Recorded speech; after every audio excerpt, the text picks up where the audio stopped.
Eu recebi esse e-mail aqui do Marcelo Barreto, perguntando sobre separação de cores, né?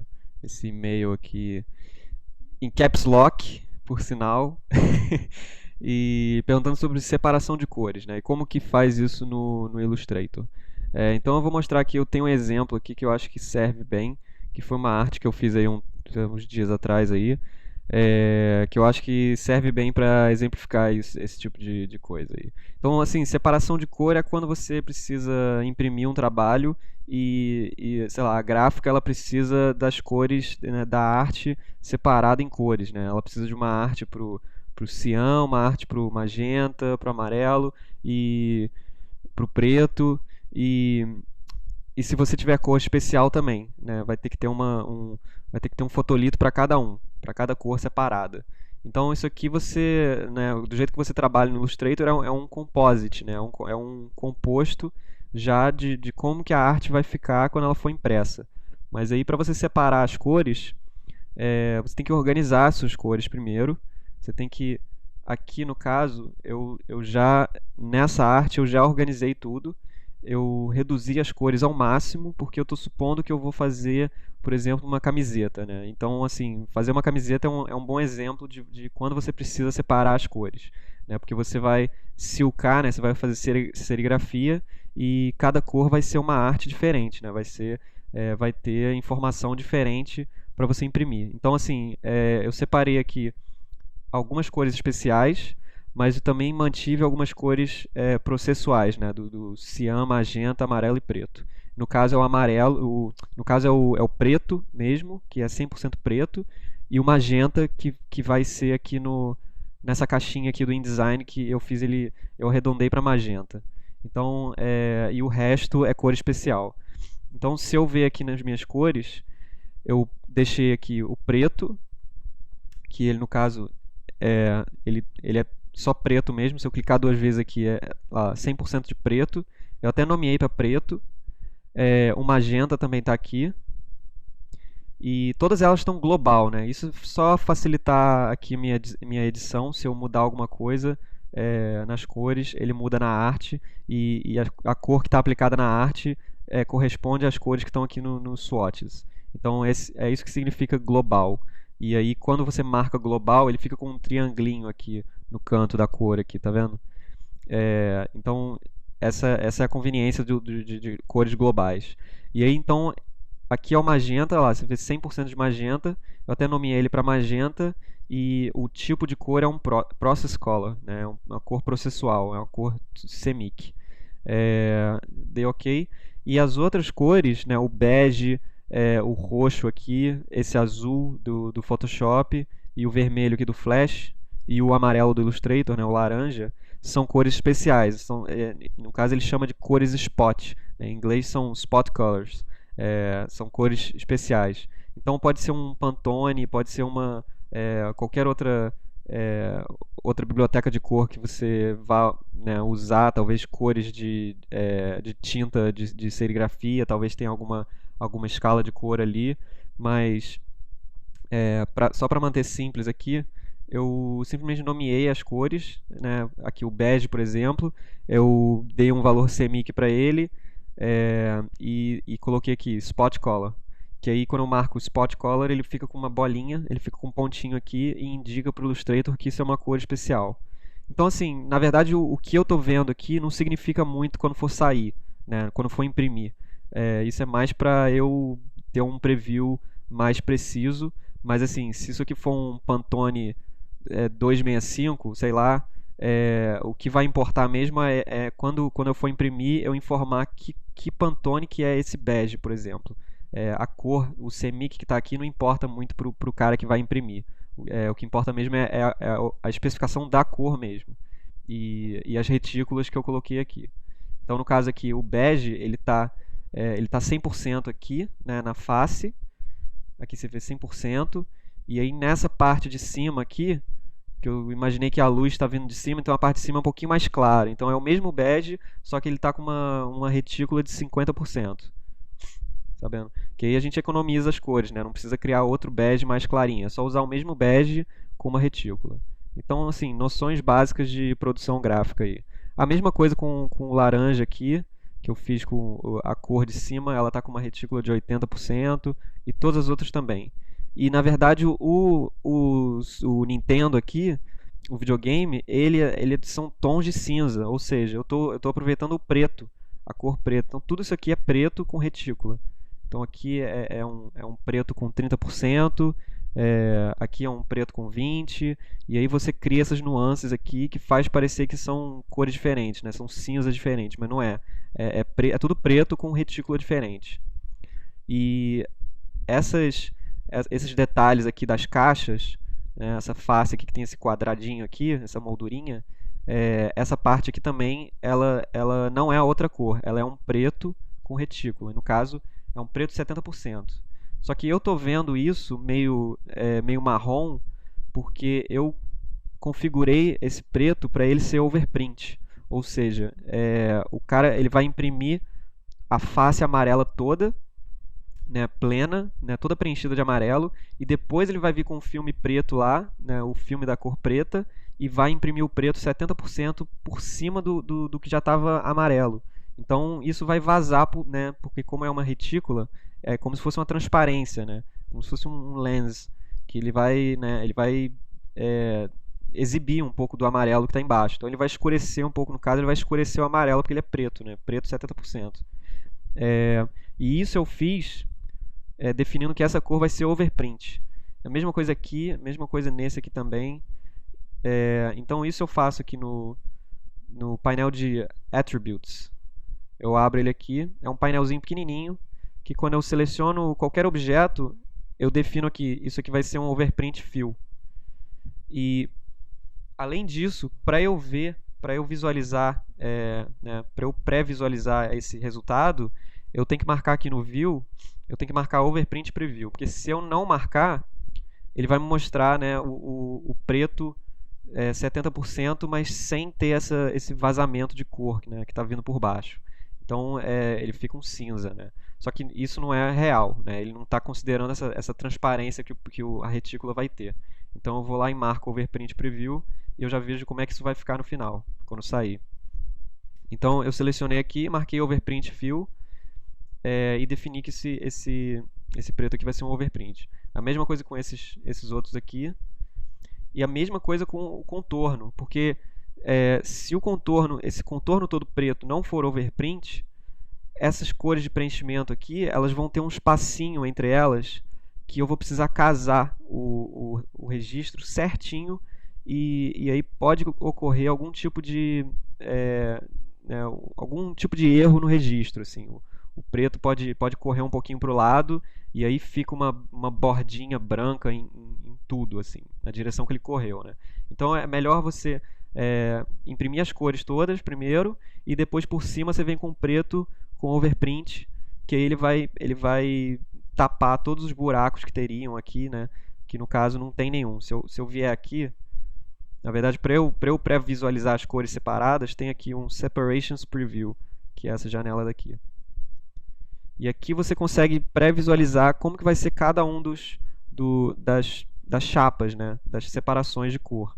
Então eu tenho aqui o CMYK, né? O básico, e se eu ocultar isso, ele escondeu todas as cores que estão, né, do CMYK. Que no caso o amarelo eu não tenho nada amarelo, né, nessa arte. E eu não tenho nada cian também. Então cian e amarelo não tem nada. Agora o magenta, se eu marcar aqui, se eu segurar a Option e clicar no olhinho aqui, ele vai exibir só a cor que eu cliquei. Então o magenta está aqui. Então a chapa de magenta ela vai imprimir desse jeito, vai sair desse jeito assim. E a mesma coisa com todas as outras. Aqui o preto, por exemplo, olha lá, são os contornos todos.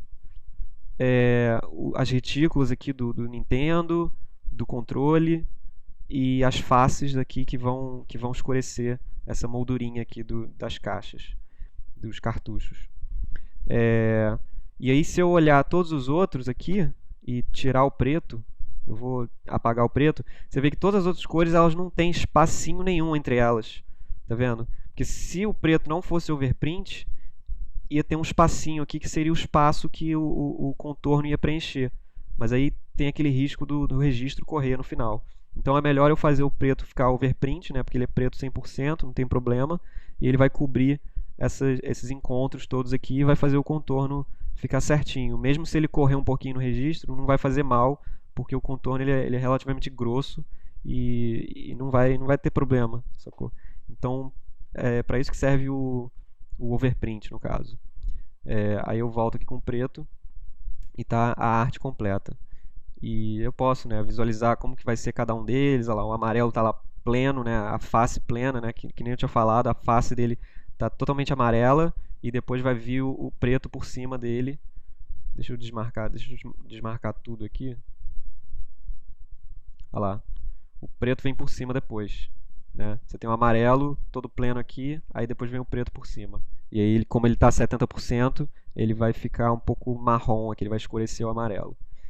Enfim, isso aí são aquelas noções de produção gráfica é, aplicadas aqui no Illustrator. Então, tendo isso feito já, é, né, só um detalhe, no momento que você marca, no momento que você cria uma spot color no swatch e ela está na arte, é, o spot aparece aqui nessa lista. Porque no início, se você não tiver nenhuma spot color, ele vai só considerar CMYK. Tá vendo?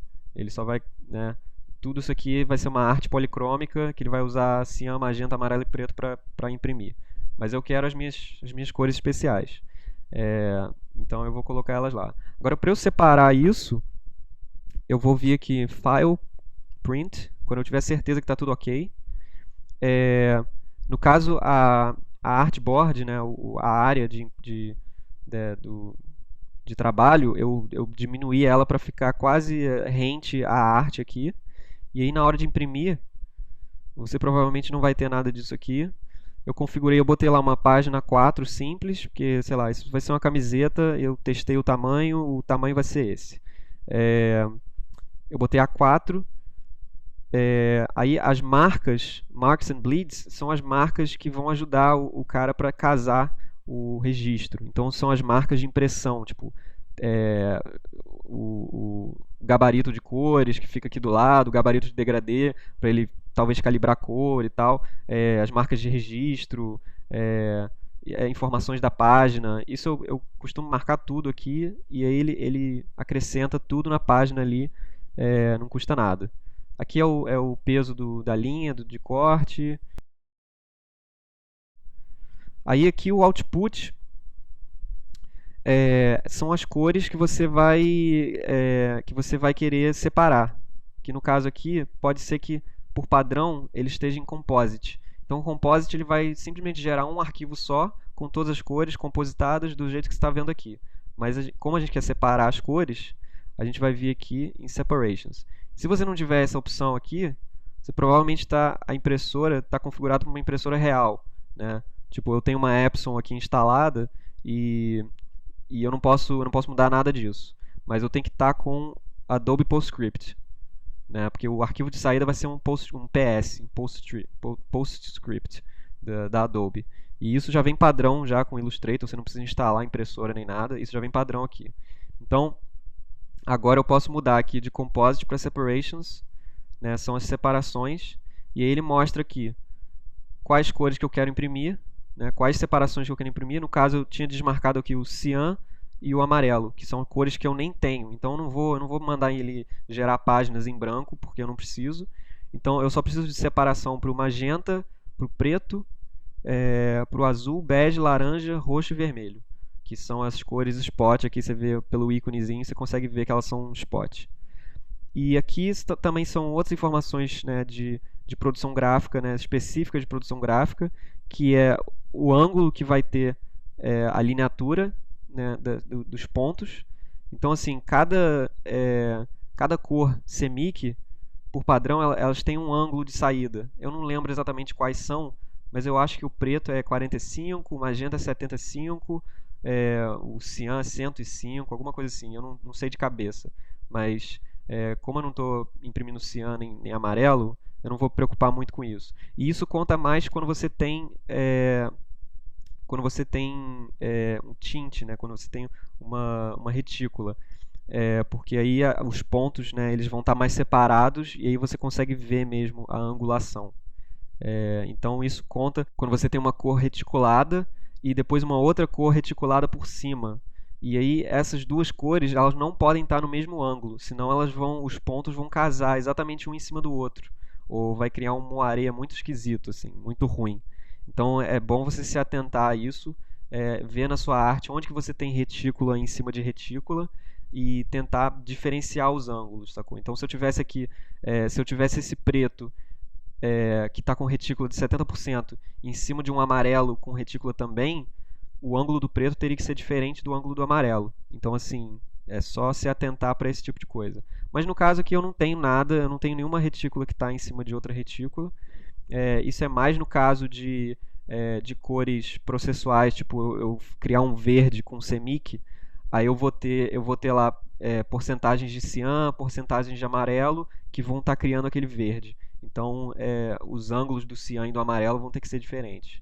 Então, assim, noções básicas aí, de novo, de produção gráfica, e isso tudo você pode configurar aqui, o ângulo de cada cor e a frequência, né? Quantas linhas por polegada também você pode configurar para cada cor, você pode configurar aqui. E isso tudo vai, né, vai sair no arquivo PostScript. Então, tendo configurado isso aqui, desmarquei as cores que eu não preciso, eu vou mandar save. Ele vai perguntar onde que eu quero salvar. Eu vou salvar aqui no desktop mesmo. Adobe SNES.ps. Salvei. Tá, beleza. Se eu for lá no desktop, ele está aqui.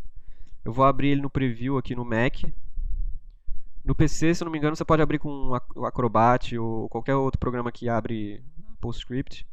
E aí você vê aqui, quando você manda isso para o cara da gráfica, ele muito provavelmente vai ter um leitor de PostScript, então não tem problema.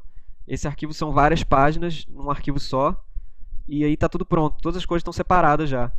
Então você vê que, né, onde está preto, vai imprimir tal cor 100%. Né? No caso aqui é o magenta process magenta. Então o cara vai pegar a cor magenta e vai imprimir onde tiver preto nessa arte aqui. Aqui está menos preto porque tem aquela retículazinha de acho que é 80%, né, do topo aqui da caixinha do InDesign. Então vai ser um magenta com uma retículazinha aí de, sei lá, 80%. E todas as outras também. Olha lá, o preto está aqui. Essa é a chapa do preto, que é overprint, sacou? Aí ele indica aqui em cima, Process Black. Então esse aqui, a cor vai ser preto. Aqui o azul, a cor azul. E se eu nomear aquele azul para, sei lá, Pantone 265, o cara vai saber que essa é a chapa do Pantone 265. Ele não precisa nem saber que é azul. Ele vai lá caçar o Pantone dele e vai mandar imprimir nessas áreas que estão indicadas aqui, sacou? Então, o que importa mesmo aqui é forma e o nome da cor que você quer imprimir. Não é nem a cor em si, sacou? É só isso mesmo que o produtor gráfico precisa saber. E é bom você também mandar um composite para o cara ver como que vai ficar no final, só para ele ter uma noção de se ele está fazendo aquela coisa direito, né? Você simplesmente salva, sei lá, um PNG, um preview da arte final, manda para ele junto com esse arquivo PostScript e fala que as cores estão todas indicadas em cada chapa e ele não vai ter problema nenhum, sacou? Então, basicamente é isso. É assim que você separa as cores. No caso aqui, o preview, se o cara não conseguir abrir PostScript, você pode vir aqui e mandar salvar. Você pode mandar salvar em PDF. Aqui eu salvei uma versão sem querer. Save. Aí você pode mudar aqui o formato para PDF. Aí eu vou tirar esse copy aqui. Adobe SNES.pdf. Salvei. E agora a gente tem um arquivo PDF com as separações. Então esse aqui ele pode já imprimir num fotolito e mandar imprimir lá bonitinho. E aí é isso. Espero que tenha tirado aí a dúvida. Qualquer outra dúvida, comenta, manda um comentário aí no Facebook, no YouTube. Paga um chopp. Quem não pagou o chopp ainda, vai lá no rodapé, paga um chopp pra mim, porque eu gosto.